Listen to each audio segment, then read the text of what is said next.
준비. 시편 68편 18절에서 21절.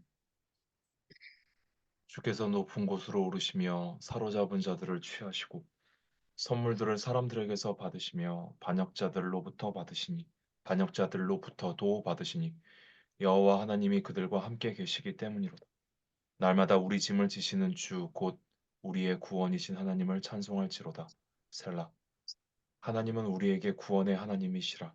사망에서 벗어남은 주 여호와로 말미암거니와 그의 원수들의 머리 곧 죄를 짓고 다니는 자의 정수리는 하나님이 쳐서 깨뜨리시리로다.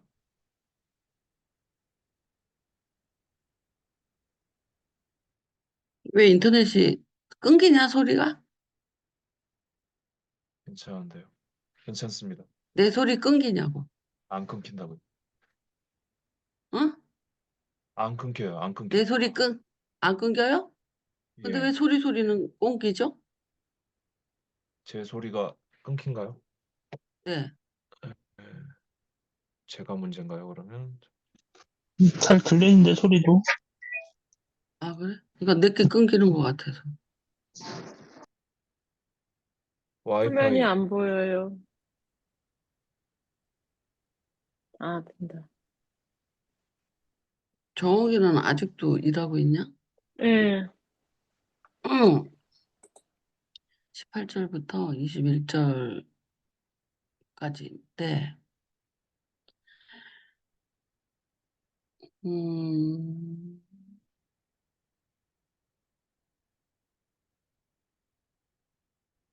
이 잘 읽어보세요. 주께서 높은 곳으로 오르시고 사로잡은 자들을 취하시고 선물을 사람들에게서 받으시며 반역자에게서도 받으시니 여호와 하나님이 그들과 함께 계시기 때문이로다.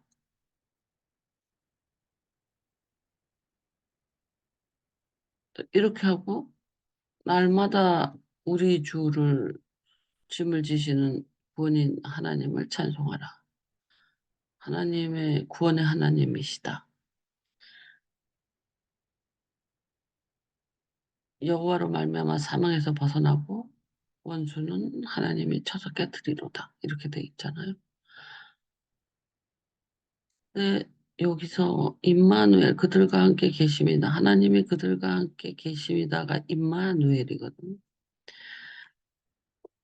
여호와가 함께 하신다가 임마누엘이라는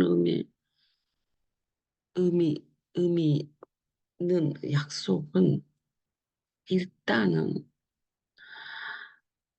그 사로잡은 자들한테로부터 선물도 받으시지만 반역자들한테도 받으신다라. 그게 임마누엘. 하지만 내가 세상 끝날까지 너희와 함께 있으리라라는 임마누엘이잖아요. 임마누엘이. 그리고 어, 구원받은 자들과 함께 있는 게 또 천국 가서는 구원받은 자들과 함께 있는 게 임마누엘. 그런데 결국은 이 반역자들로부터 선물을 받기도 하지만 그렇다고 음, 그건 아무나 하나님한테 다 드릴 수 있죠. 하나님은 임마누엘이기 때문에. 그런데 결국은 악인의 것은 깨트려 버린다라는 거죠. 정수리는 하나님이 쳐서 깨트린다. 우리가 그 하나님이 받으시는 선물, 그 임마누엘은 믿는 자들 사이에서는 완전한 믿마누엘이 되죠. 그러나 그 죄인들에게 임마누엘은 잠시의 임마누엘. 그러니까 그 세상을 사는 동안의 임마누엘이에요. 왜냐하면 그들에게 그 임마누엘 안에서 구원의 기회를 베푸시는 거예요. 임마누엘의 의미는 금생에 천국 가기 이전에 임마누엘의 의미는 지속적으로 믿는 자들에게는 하나님과 동행이라는 의미가 되지만 이 죄인들 안에서의 임마누엘은 구원의 기회를 베푸시는 임마누엘인 것도 확실해요. 고난을 당하든 죄를 짓든 그 순간마다 그 죄인들에게도 구원의 기회가 되는 임마누엘을 주시는 거예요. 그러니까 우리가 임마누엘 하면 믿는 사람에게만 임마누엘이 있는 줄 알고 부활 그러면은 믿는 사람에게만 있는 줄 아는데 부활 심판까지는 동일한 임마누엘과 동일한 부활이 있는 거예요. 믿는 사람에게만 부활이 있던 게 아니라고. 믿지 않는 사람도 부활해서 다시 심판을 받는 거예요. 그 임마누엘이 나는 하나님과 임마누엘 아니에요. 믿지 않는 자들도 임마누엘. 왜냐하면 그렇지 않으면 구세주, 구원을 베푸는 하나님이 될 수가 없어요. 예수님이 될 수가 없어요. 예수님은 심판하시지 않아요. 마지막 날 한 번 심판하세요. 예수님은 지속적으로 구원자, 나는 너희를 심판하지 않는다. 구원하러 왔다. 이렇게 말씀하셨잖아요.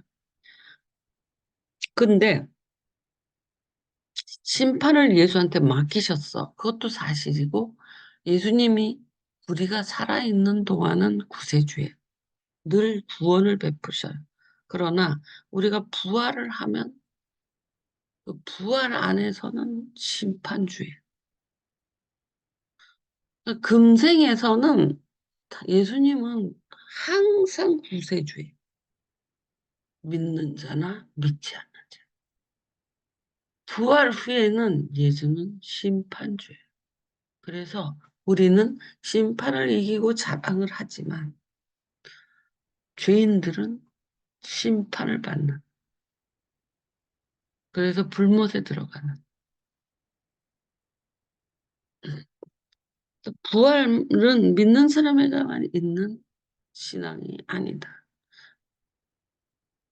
저놈들도 다 미안해 죽었지만 일어나 일어나 깨우듯이 야야 일어나 심판받으러 일어나 다 깨우는 거야 다시. 그래갖고 영벌에 처해지고 우리는 생명의 부활. 그래서 음, 그 모든 것 이름이 조금씩 다른 거예요. 우리한테는 하나님의 동행이라는 임마누엘이고 죄인들에게는 하나님의 구원의 기회라는 임마누엘. 부활은 우리에게는 생명의 부활이고 죄인들에게는 심판의 부활. 심판받으러 다시 깬 부활이에요. 그리고 다시 벌을 다시 받아요. 진짜 벌은 그때 받는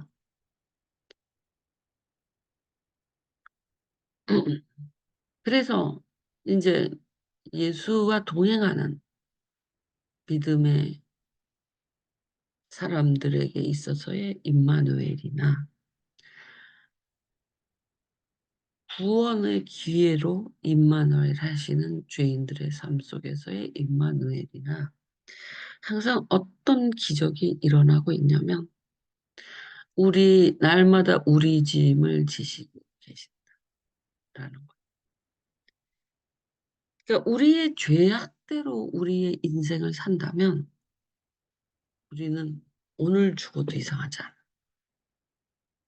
근데 죄인들이든 믿는 사람들이든 율법의 법으로 하면 오늘 죽어도 이상하지 않다. 그런데 예수님이 우리의 짐을 날마다 지셨다라는 것은 예수님만 지는 건 아니에요. 구약 때부터 계속 하나님이 인류를 만들고 짐을 지셨어요. 율법 시대에도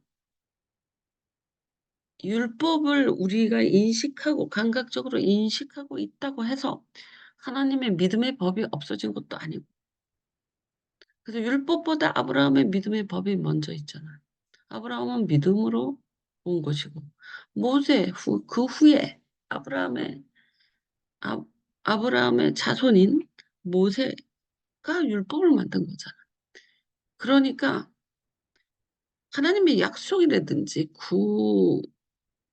임마누엘이라든지 믿음이라든지 그것이 율법 이후에 온 것이 아니라 율법 이후에 예수를 통해서 온 것이 마치 예수를 통해서 온 것으로만 이해하는데 그렇지 않다.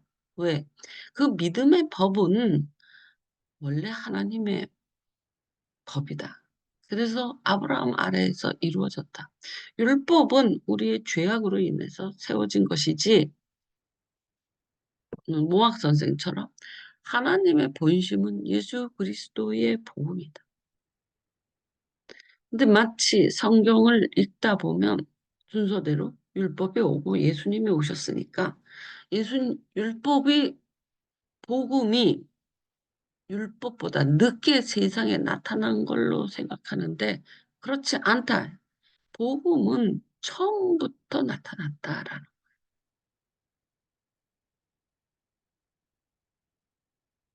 아브라함이 믿음의 법에 의해서 하나님의 자녀가 됐듯이 처음부터 율법보다 믿음의 법이 더 먼저다. 처음부터 있었다. 성경에 우리의 눈에 나타난 것, 우리가 만질 듯이 나타난 것은 마치 예수를 통해서 모세를 통해서 온 율법 이후에 예수를 통해서 은혜가 온 것처럼 알고 있겠지만, 그렇게 감각적으로 보여지지만, 성경 내용을 전체적으로 살펴보면 믿음의 법이 먼저 있었다. 복음이 먼저 있었다. 그래서 그 구약에서도 율법 이야기가 나옴에도 불구하고 의인은 믿음으로 살리라는 하나님의 그 믿음의 세계에 대한 약속이 수도 없이 많아요. 예를 들어서 여수아와 갈렙이 가나안에 들어갈 수 있었던 것도 믿음이에요. 아무리 거기 가나안 사람들이 장대같이 크고 자기는 메뚜기에 비할 정도로 그 신체적 사이즈의 다른 사람들은 압박감을 느껴서 가나안에 들어가는 게 너무 어렵다라고 이야기를 했는데, 여호수아와 갈렙은 갈 수 있다라고 말을 하는 거예요. 그 당시에 그 왜 이 애굽 사람들이 작았겠어요? 유태인들에 대한 개념이 되게 조그맣고 매부리코에 대머리에 뭐 아주 개상망측한 그런 이미지가 있는데, 그 여러분 우리나라도 우리 아버지 세대 때는 조그맣지. 니네 아버지 작잖아. 아버지들 다 조그맣지. 크기 쉽지 않지. 그때는 170만 돼도 충분했거든. 170도 큰 키야. 160 몇이 다 작지. 그러나 몇 세대 지났다고 170, 180이 나와요.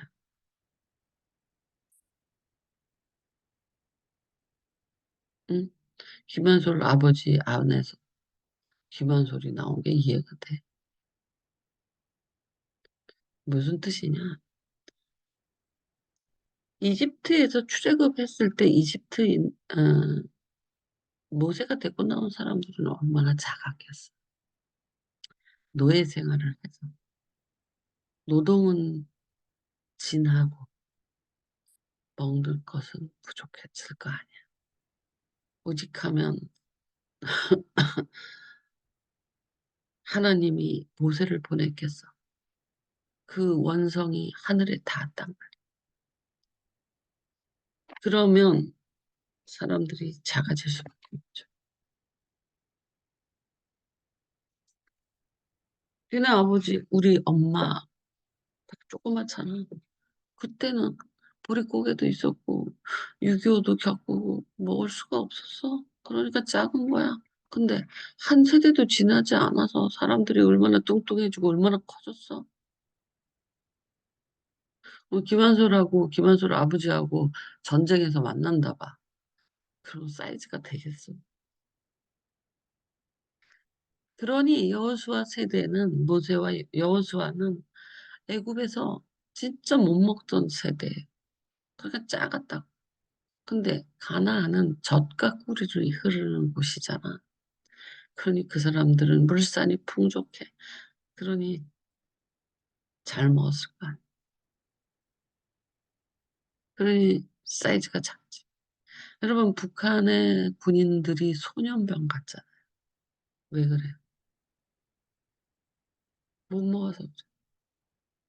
근데 잘 먹으면 한 세도 지나지 않아서 180 외국인 사이즈처럼 다 나온다고. 우리나라 애들은 음, 북한 애들하고 군대적으로 사이즈, 체격으로만 비교해 본다면 걔네들은 소년병이고 우리는 어른이고. 왜 그래? 걔네들은 못 먹으니.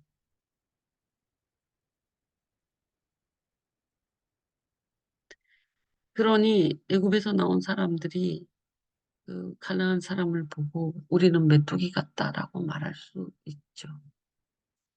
뭐 몇 세대에 걸쳐서 노예 생활을 한 사람들이 음, 처음에는 요셉에 의해서 대우를 받고 살았지만 그 이후에 왕이 바뀌면서 계속 벽돌 찢는 노예가 됐거든. 걔네들이 피라미드를 만든. 원래 잠깐만. 켰네. 지금 어, 아, 몸이 아플 것 목사님 같아. 몸이 너무 안 좋아 보이시네. 그지? 지금 자다가 퉁퉁 부었어. 눈이 안 그래도 떠지시는데. 눈 감고 할 거야. 음, 그런데 날마다 우리 짐을 지금 말하는 게 왜 그쪽으로 빠졌지? 어쨌든 그때가 됐던 모세의 시대가 됐던 예수의 시대가 됐던 하나님의 복음은 저기 아브라함 때부터 처음부터 있었다. 이걸 잊어버리지 마세요. 그리고 그러면서 임마누엘이라고 그랬잖아요. 내재적 하나님. 충만하신 내재적 하나님이 임마누엘이에요. 이 세계에 충만히 계시는 거예요. 왜 성경을 읽을 때 전에 병원에 입원했을 때 나는 나를 함부로 건드리지만 막 어떤 아줌마가 그러는 거야. 어? 자기 예수 믿는다고 그러면서 뭐 자기를 뭐 어떻게 하면은 뭐 저주를 받는다나 뭐 해주를 찍찍해 대는 거야. 그 아줌마 갔어. 다른 사람들이 뭐라고 해. 저 기독교 아니에요. 내가 그랬어. 기독교는 그 살아있는 모든 생명에게 구원을 계속해서 베푸시는 하나님 본심이 있다는 걸 이해하셔요. 배반자한테까지도. 그것이 은혜, 하나님의 자비예요. 믿는 자와 믿지 않은 자에게 임마누엘 하시고 계속 자비를 베푸시고 계신다는 것을 그 하늘의 빛이 쏟아지듯이 낮에는 햇빛이 쏟아지고 밤에는 달빛과 별빛이 쏟아지듯이 하늘에서 끝도 없이 하나님의 은혜가 임마누엘로 쏟아지고 있다는 것을 묵상하셔야 돼. 그렇지 않으면 세상의 우리의 감각으로 들어오는 세상에서 들어오는 감각적인 피곤함으로 우리 영이 고갈됩니다. 오늘 지연이 기도 제목을 보면 온통 피곤해요. 왜 피곤한지 아세요? 감각과 육체로 살면 피곤할 수밖에 없어요. 에너지가 한계가 있는 거예요. 그런데 신령한 복으로 내가 왜 음, 말씀을 들어야 되며 기도를 해야 되며 묵상을 해야 돼. 한번 생각해 보십시오. 햇빛을 바라볼 때 하나님의 은혜가 저렇게 맨날 내려오는 거예요. 별빛을 볼 때 하나님의 은혜가 맨날 저렇게 감싸는구나. 그런 말씀으로 묵상으로 그 자연을 바라보는 거예요. 그러면 은혜가 충만해. 그러면 힘이 나요. 두렵지 않아.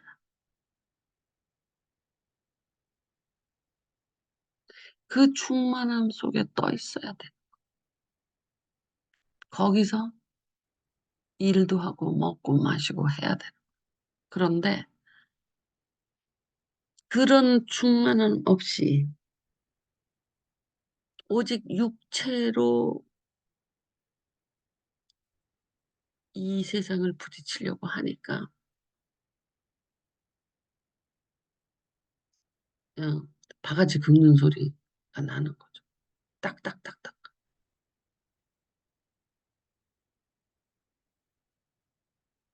그냥 피곤할 수밖에 없죠.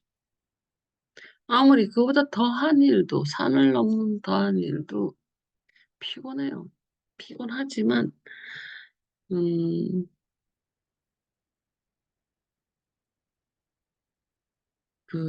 뭐지?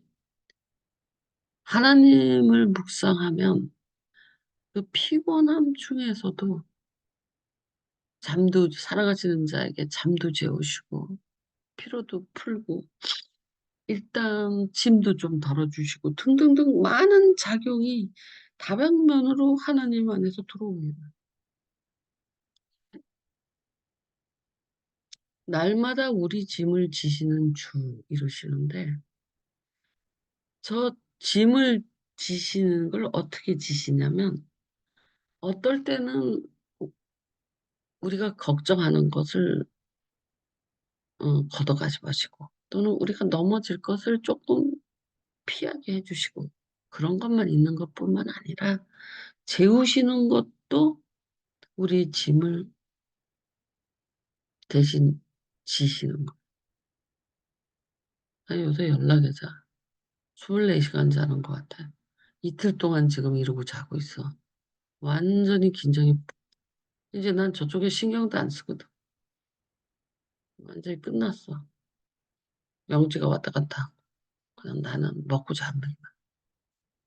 그러니까 이제, 한번 검토하는 거 다 검토했으니까, 이제는 그대로만 해주세요. 더 이상 신경 안 써. 신경이 뚝 끊어지니까 너무 졸린 거야, 그때까지. 날마다 우리 짐을 지신다라는 부분이 어떨 때는 재우는 것도 우리 짐을 지우시는 거. 또는 뭘 피하게 하는 것도 우리 짐을 지시는 거고요. 우리 짐을 지인 대신 지신다라는 것에 대한 고정관념을 버리셔야 돼요. 하나님의 모든 방법을 통해서 예를 들어서 우리 여기 집 좋은 게 뭐냐면 오늘 아침 2번이나 나왔는데 바로 앞에 5분만 가면 시장이에요. 진짜 5분. 내 걸음걸이로 5분. 이 건물을 통과해서 나가. 그러면 시장이야. 그럼 거기에 별게 다 있어. 영동시장 되게 크거든요. 진짜 별게 다 있어. 별 먹거리가 다 있어. 근데 그렇게, 아니, 경동시장처럼 크진 않아. 그런데 없는 게 없어. 5분만 나가잖아요. 반짝 가게, 떡집, 뭐, 야채집, 없는 게 없어. 그래서 오늘은 꽃감하고 생각, 수정과 물 사다가 수정과 먹었어. 먹고 싶은 거 뭐든지 먹을 수가 있어. 그거 하나는 기깔나게 좋은 거야. 그래서 내가 우리 집에 있을 때보다 먹을 게 훨씬 많아.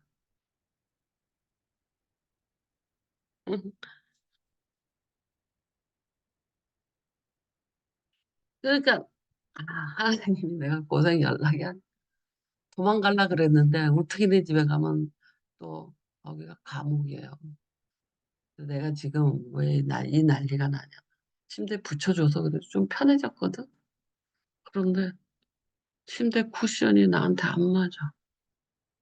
너무 꿀렁거려갖고 힘들어. 그래갖고 또 바닥에서 자보는 거야. 바닥에서 잤더니 또 너무 뜨거워. 땀 흘려갖고 죽을 지경이야. 못 살겠어, 목사님 내가. 요 좀 가져다 드릴까요? 목사님 집 저한테 주신 요 두터운 거 어디다가 분홍색 깔아두라고 하는데. 바닥에다가 너 그러면 열흘 있다가 도로 가져갈래, 니가? 띠지 새끼 오줌 싸. 가져가면 침대 두 개에서 그냥 버티는 거야. 근데 띠지가 바닥에다 있어. 띠지가 내가 대리미판을 딱 만들어 놨더니 땅바닥에 내려놨는데 거기다 딱 오줌을 싸더라. 신경질이 나가지고. 여기서 날마다 우리 짐을 주시는 주를 내가 아까 그랬잖아. 18절에서 무엇을 묵상하냐. 모든 사람에게 임마누엘 하시고 구원을 날마다 베푸시는 하나님을 좀 묵상해봐라. 하나님은 임마누엘 하시는데 동행하시고 그 믿는 자와 믿지 않는 자 상관없이 임마누엘 하고 계신다. 그래서 날마다 구원을 베푸신다. 구원의 기회를 주시는 거다. 뿐만 아니라 믿는 자들에게는 그 동행하시는 은혜가 있다. 그래서 그 햇빛같이 달빛같이 별빛같이 날마다 이 임마누엘의 은혜가 쏟아지고 있는 거야. 이것을 모르고 감각적으로 살아가라. 그러면 그러니까 내가 이렇게 애들 기도 제목을 이렇게 들어보잖아요. 그러면 감각적으로 산 사람들은 감각적인 말을 할 수밖에 없죠.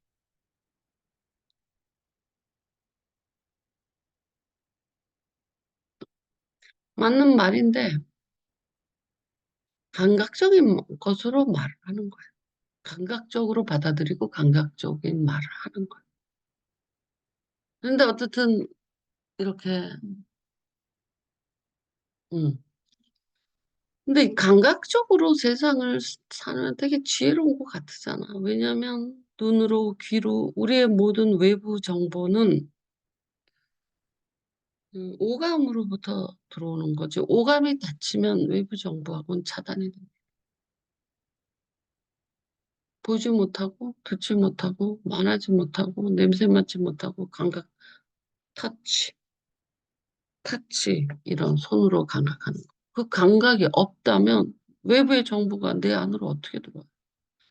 헬렌 켈러는 외부의 정보에 대해서 완전히 막혔잖아요. 그 사람은 보지 못하고 말하지 못하고 듣지 못했어요. 그러니까 걔가 어릴 때 있었던 설리반 선생님을 걔를 외부와의 통로로서 말을 가르치는데 걔가 혼자 있을 때는 걔는 그냥 깜깜한 방에 혼자 있는 거야. 바깥에 뭐가 있는지 몰라. 들리지도 않고 보이지도 않고. 그리고 저는 꽥꽥 짐승 소리로만 내지만 지가 무슨 소리 내는지도 본인이 못 들어. 그리고 다만 이제 뭔가 만져지는 거지. 그런 고립된 섬 속에 애가 들어있으니까 그 아이를 설리반 선생이 말을 가르치고 이제 그 바깥 세상으로 끌어냈죠. 촉감을 통해서. 촉감을 통해서 한 거예요. 촉감을 통해서.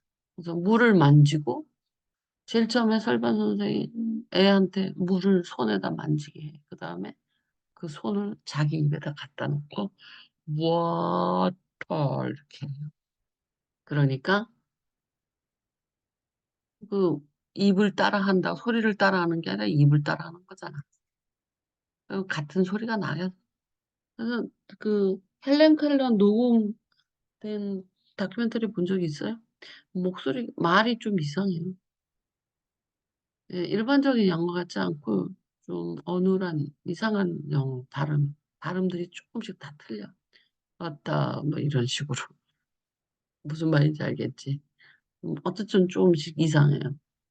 그럼에도 불구하고 그녀가 듣지도 못하고 보지도 못하고 말하지도 못한 아니 응 듣지 못하면 말 못하니까 그런 듣지 못한다 보지 못한다 이런 상태의 여자였지만 그 감각의 세계로 끌어내온 거예요. 그래갖고 소통을 하게 된 건데 그런 감각만 가지고 세상을 접하고 인생을 살려면 너무 피곤해지는 거예요. 왜 묵상이 필요하냐? 이 내적 충만을 가지고 또 우리는 무기가 두 개인 거야. 똑같이 아침에 회복된 잠을 자고 회복된 육체를 가지고 세상에 나. 근데 그것만 가지고 가는 게 아니라 아침에 충전된 충만한 영성을 가지고 나. 그래서 배터리 두 개를 장착할 수 있어. 근데 세상에 사는 사람은 배터리 하나가 떨어지면 이제 삑삑 소리가 나는 거지. 그러니까 짜증이 이렇게 지연이 기도 제목을 들어보면 집안에 짜증이 가득합니다. 이 소리밖에 안 들려.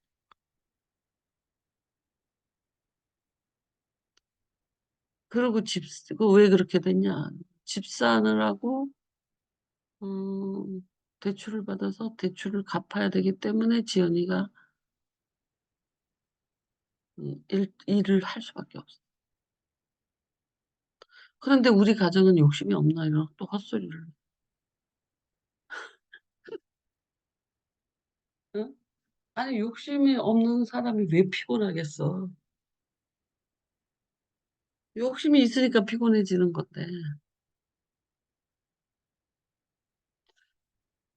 안 그래? 하루에 한 끼에 그냥 음, 어쨌든 그 날마다 구원을 베푸는 하나 우리의 짐을 지시는 주 구원하시는 하나 그것 우리는 하나님은 우리의 구원의 하나 이렇게 노래 부를 수 있는 묵상을 할 줄 알아야 돼. 그렇지 않으면 세상을 이길 수가 없어. 내가 애들 이렇게 보잖아. 그러면 40대에 들어서잖아. 그러면 가장 음, 에너자 에너자이틱하고 돈도 많이 벌어야 되고 일도 많고 애기들이 막 크니까. 근데 중학교 들어가면 더 커져요. 이제 시작이거든요. 중학교 들어가면요. 애들이 중학교를 들어가잖아요. 그러면 저렇게 피곤한 가정이 그대로 자라서 지금 쟤네들이 초등학생, 유치원생이거든. 하원이와 하은이와 문이 그 애기 둘이. 그런데 저 피곤한 상태로 계속 유지돼서 중학생이 될 때까지 저 상태가 유지되면 중학교 때 문제가 완전히 지뢰밭처럼 커져. 당연한 그러니까 보이는 거야 저게 어떻게 될 것이라. 여러분은 안 보입니까? 그러니 진짜 그리고 남자도 저 남편도 어 그러면 집이 때문에 건강도 상하고 가정도 상하게 생겼어.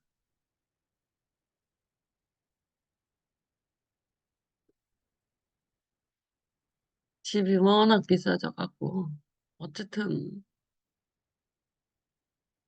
우리 가정은 욕심이 없나. 무슨 욕심이 없어. 집 사갖고 집 샀는데 그거 갚느라고 저렇게 다 저기 뭐야 애기 그 엄마까지 나가 돌아다니고 애들 그렇게 8시까지 유치원에 놓는 거 아니에요.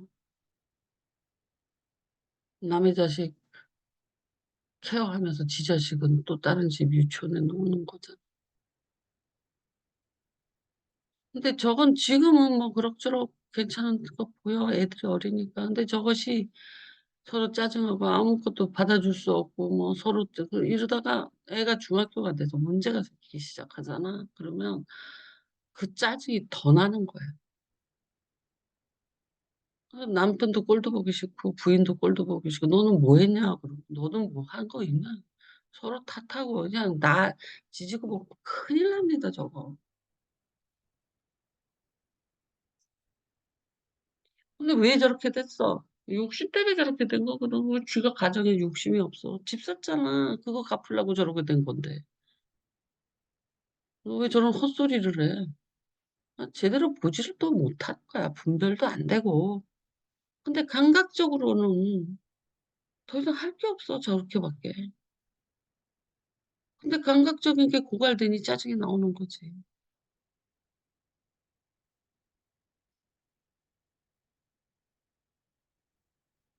저렇게 함으로써 가정이 예를 들어서 애기들이 이렇게 찢어지기 시작하고 저렇게 짜증으로 가득 차서 저게 중학교 때 완전히 폭발하거든요. 지금은 아무것도 아니에요, 여러분 인생에. 진짜 어려운 건 중학생이 때, 중2병들 걸렸을 때. 그땐 돈도 많이 필요하고, 고등학교 되면은 이제 과외비도 되게 많이 들어가. 대학 들어가야 되니까. 지금 뭐 애들 뭐, 내가 그래서 초등학교 때 뭐 이렇게 유치원 때, 어쨌든 그 자식이 인생을 휘젓고, 아프면 휘젓고, 또 뭐 애가 가출하면 휘젓고, 그 자식이 부모를 휘저어 놓는 거는 말할 수 없거든요. 뭘로도 비교할 수 없어요. 그런데, 그 뭐 한 달에 돈 몇백 벌겠다고 자식을 저렇게 놓으면은 나중에 훨씬 더 큰 대가를 치르거든.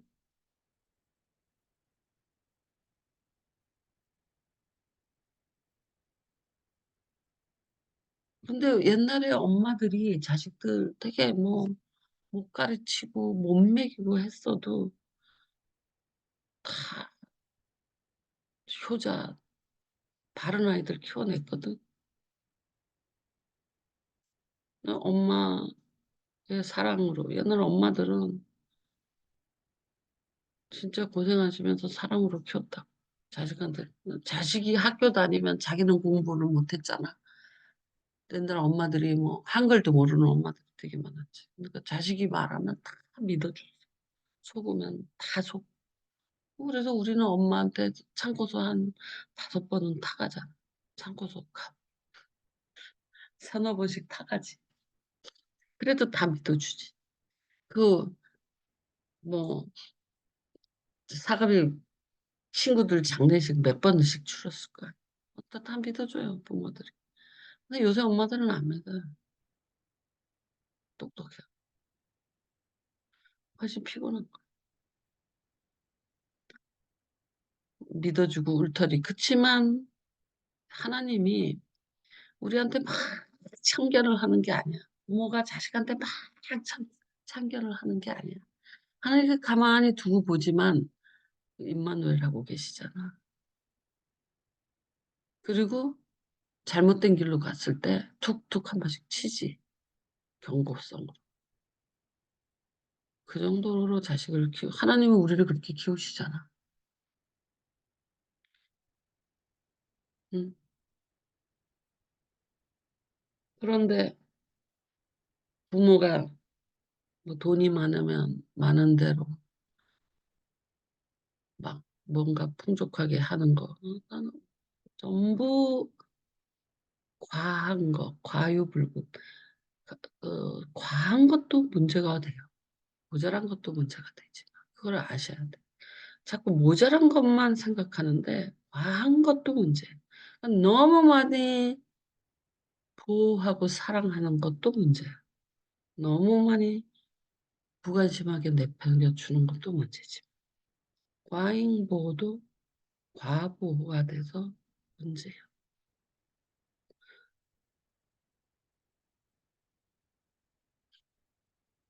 근데 그때그때 달라야죠. 아기가 내가 짜증이 난다. 부분을 보면 고갈됐다는 거 느끼면 쉬어야 되거든.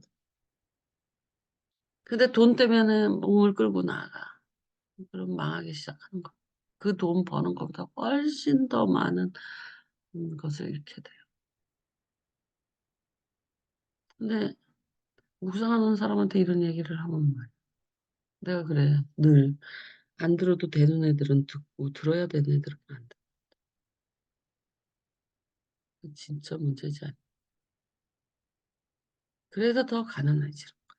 그래서 더 힘들어지는 거야. 언제까지 내가 컨트롤 해주겠어? 지네가 기도함으로 스스로 컨트롤해야지.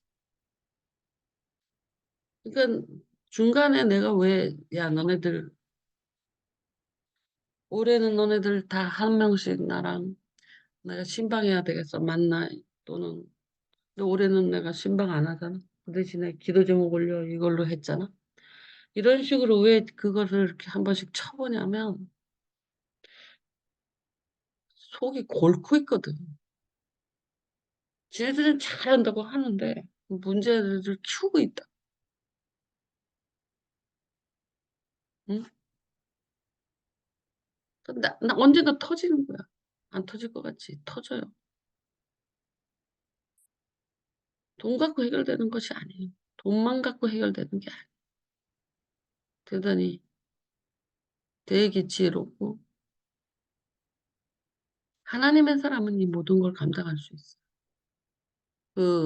왜 감당할 수 있냐면 힘이 많아서 감당한다는 게 아니라 모든 것을 과유불급하지 않게 적당한 양만큼 적당하게 할 수 있어요.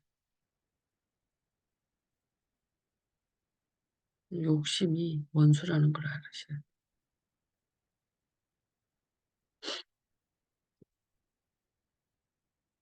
욕심 부리지 마세요.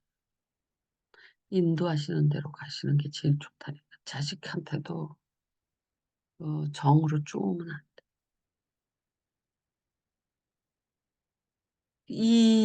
이런 영적인 힘과 감각적인 힘 두 개를 가지고 세상을 사는 거예요, 우리는. 근데 감각적인 힘만 갖고 살게 되면 자꾸 그 애벌레의 탑을 쌓게 돼요. 더 좋은 것, 더. 근데 영적인 묵상, 영적인 힘과 감각적인 것을 없으라고 하는 게 아니야. 있는데 감각적인 것만 갖고 살면 애벌레 탑을 쌓게 된다. 영적인 것도 있고 감각적인 것도 있을 때에 비로소 가장 적당한 본분에 맞는 때에 맞는 것을 할 수 있게 돼. 그 넘치지도 않고 모자르지도 않게 그 행동을 하고 말을 하고 쉬워요? 쉽지 않죠.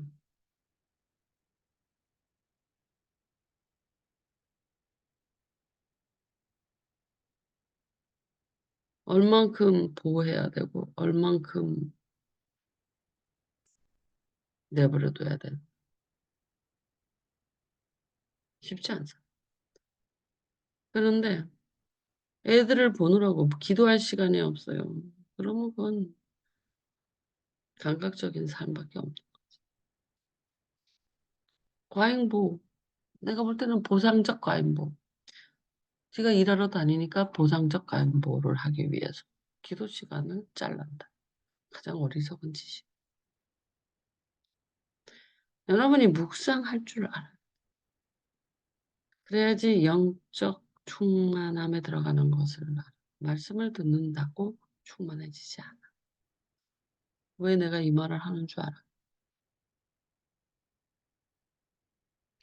충만한 상태, 묵상을 통해서 충만한 상태가 어떤지를 알면 말씀을 통해서 예배드리고 그렇게 해서 충만해지는 것과의 차이를 알 수가 있어. 완전히 달라. 말씀을 통해서 묵상해지는 건 이 속부터 적셔져요.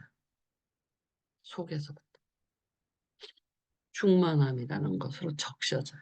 근데 말씀을 통해서 뭐 찬양을 하면서 뭐 이렇게 하잖아. 그러면 겉에가 적셔져요. 그래서 금방 말라. 느낌이 완전히 달라. 그래서 이 묵상을 해보라. 저는 은혜 받았어요. 충만해요.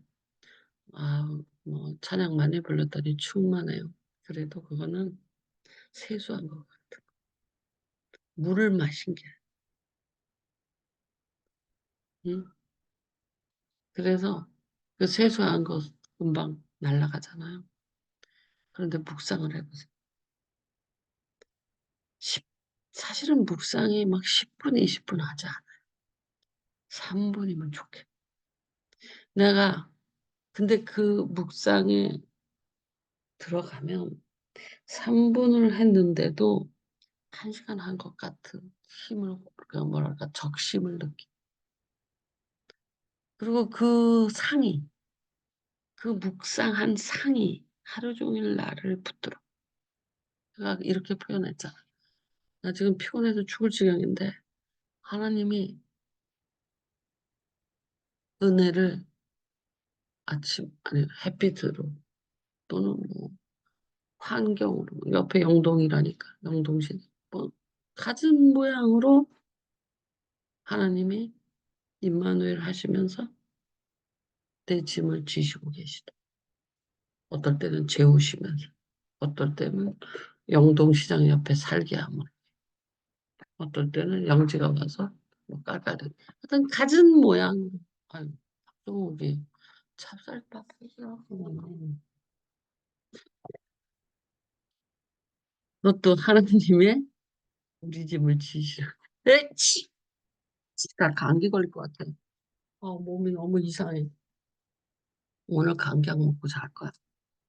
그래서 감각적인 삶만 사는 것은 진짜로 피곤해져요. 짜증나고.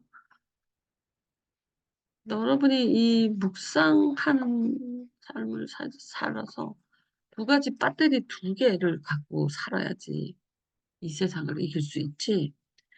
이 감각적인 삶으로 사는 삶은 세상을 이길 수가 없어. 그만할래? 나 지금 몸도 안 좋아. 엉금하고 감기 걸리려나 봐. 너무 여기 건조해요. 자야 돼. 억지로 일어났어 지금. 약 먹고 자야 돼.